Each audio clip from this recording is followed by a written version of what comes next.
Now let's explore how race and ethnicity intersects with gender and how certain social constructions of gendered stereotypes becomes attached to racial groups.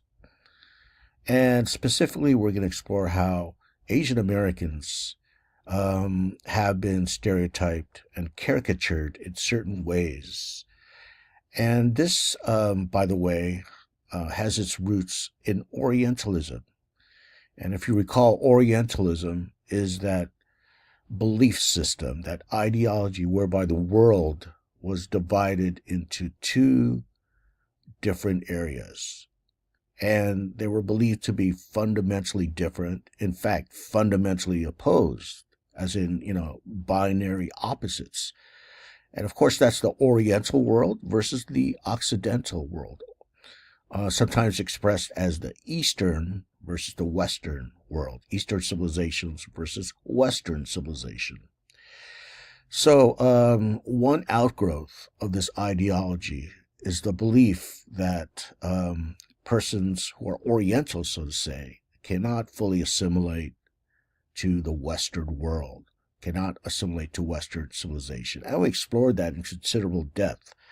Notions that, let's say the Chinese cannot fully assimilate. Therefore, they are legally classified as, quote, aliens and ineligible for citizenship, right, because of their lack of assimilability. Okay, so this Orientalist view is going to spill over to gender. And indeed, Asian Americans, since the beginning, were subject to gendered racial stereotypes that shape how they are perceived and even how they are treated in society. And these stereotypes are historically rooted, as I just mentioned, but they continue to affect many areas in Asian American life, such as education, employment, and social relationships. For example, Asian American women. Let's discuss Asian American women first. Well, the roots of this is from Orientalism and Asian women. That's to say, women, actually in Asia. And somehow these stereotypes cross the Pacific Ocean, right, to apply to Asian American women somehow. So here, the stereotype of Asian and Asian American women as quote unquote submissive, as docile. And again, this traces back to Orientalism, those colonial fantasies and U.S. imperial encounters in Asia, right, whereby Asian women were portrayed as sexually available, yet somehow obedient. And obviously this works to reinforce a gendered power hierarchy. As we mentioned, this is embedded in power relations. Okay. So in a way, by portraying women in such a manner, it's subordinating them, right? Another stereotype that gets attached to it is the notion of Asian Americans as women, as somehow prostitute-like, right? As exotic, and they're often hypersexualized as manipulative and dangerous prostitute-like women, right? By the way, there's a stereotype called the, quote, dragon lady, unquote, that basically describes the stereotype. Okay. So again, this, as I called it, hypersexualization of Asian American women, right? And notice that they're contradictory, these two stereotypes, the submissive, docile Asian American women versus the dragon lady, right? Two contradictory stereotypes. One's passive, the other one is, as I mentioned, hypersexual. And it shows how Asian femininity is socially constructed rather than naturally occurring, right? And these stereotypes affect, again, the lived experiences of Asian American women, right? Such as employment opportunities are going to be stereotyped a certain way, certainly in media representation, in their interpersonal dynamics with other people, and often these work to constrain their autonomy and their agency. And by the way, here are some depictions here. This is a dragon lady, if you will, depiction, or that quote prostitute like Asian women, right? Uh, this is also called the Susie Wong trope. Okay, Susie Wong was a form of a dragon lady caricature, right? And today, you even see this the supposed Asian American women being fetishized, right? And other races, looking at Asian American women as attractive partners simply because they are exotic, quote unquote, and that they are traditional and obedient and, again, submissive. So, therefore, there's this stereotype of Asian American women, right? And by the way, this has been called yellow fever, quote unquote, right? The preference for Asian American women due to these characteristics that are supposedly natural to them. So again, these characteristics and caricatures and stereotypes have its origin with Orientalism going way back, and somehow through the ensuing years, even centuries, right, they applied to Asian American women even today, right? Now, what about Asian American men? Well, here's a list here of the way Asian men, and therefore Asian American men by extension, right, are supposedly inherently docile, nerdy, female-like, lacking in masculinity, in other words, and even other traits like devious, all right?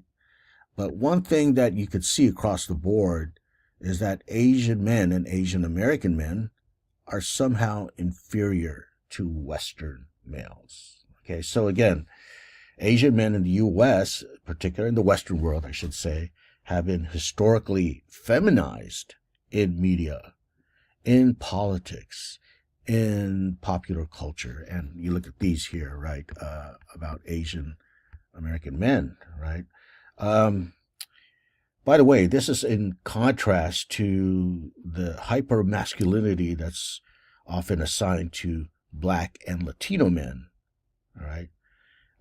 As opposed to those two racial groups, well, Asian American men are seen as physically weak, socially awkward, sexually undesirable, right? And since it's in contrast to other groups, well, it shows how hegemonic masculinity is racialized. Hegemonic means dominant. So, Asian American masculinity is often delegitimized, and it reflects that broader racial hierarchies that privilege white masculinity in this case, right? Obviously, these stereotypes are going to affect the personal lives of Asian American men, such as dating and career advancement and perceptions of leadership ability. In fact, we discussed this actually as applicable to both Asian American men and women in the world of work.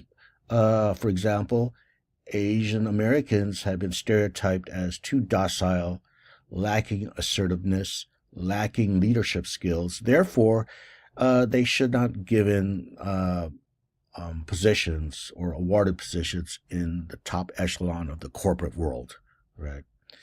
So it shows how even in economic life, these gender stereotypes affect their ability to achieve advancement or what have you. In fact, let's go back to the hiring of Chinese men for the building of the Transcontinental Railroad. At first, the railroad company was hesitant to hire Chinese men to build this railroad that spanned the continent simply because how labor intensive that kind of work was. And it was simply felt that Asian men lacked the capacity to do that type of work, that they lacked the physical strength, and one could even say the masculinity to perform that type of intense labor. So therefore, it was a debate. Should we hire Chinese men? Now, obviously, they did go with Chinese men because they knew they could save tremendously on their labor cost, right? They could cut that labor cost in half, if not more than that, by hiring Chinese labor. Therefore, by going with Chinese men, they did actually accomplish the feat, this technological wonder again, and it disproved those notions of the Asian men, right, in this case Chinese men, as simply incapable of performing this type of labor because of their supposed lack of masculinity and lack of physical strength. All right, so it should be readily apparent to you that such stereotypes, and again, you could go on to discuss other gendered depictions and caricatures that become attached to other racial groups.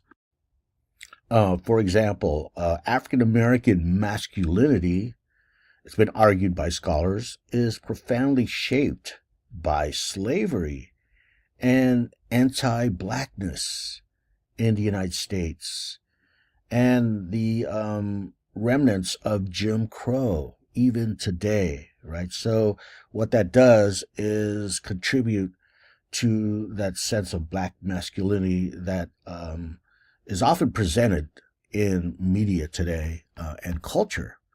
Similarly, with Latino masculinity, it's been argued by scholars, that being profoundly shaped by colonial histories and today transnational labor migration, labor exploitation, right? And these all have different histories that produce different types of marginalization in the United States. And that marginalization contributes to these gendered stereotypes, right?